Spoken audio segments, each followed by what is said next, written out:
ලෝකට ආදරය ලබා දෙන්නේ අම්මා. ඒ අපූරු සංකල්පයෙන් බැහැරව යන්නට අප කිසිම කෙනෙකුට හැකියාවක් ලැබෙන්නේ නැහැ. ඇයගේ ආදරය ඒ ජීවන සුවඳ ජීවිතය පුරාම දරුවෙකුට ලැබෙනවා. ඒ වගේම දියණියක් කියලා කියන්නේ සුවිශේෂී චරිතයක් තමයි ආදරණීය අම්මිකුගේ.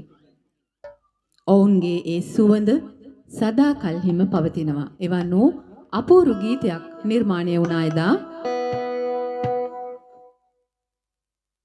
ලතා වල්පොලයන් සමග ධම්මිකා වල්පොල ගායනා කළ රතු ගුරු පාරේ කියන අපූරු ගීතය.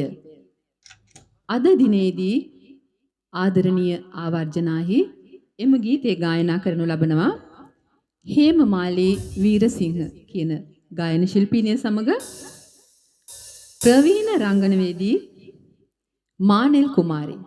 ඉතින් ඔබ දෙපළටයි මේ ආදරණීය ආරාධනය.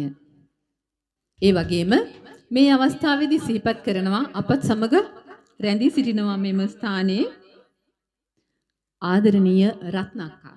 එහෙම නැත්නම් ප්‍රවීණ රංගන ශිල්පිනිය රත්නා සුමනපාල.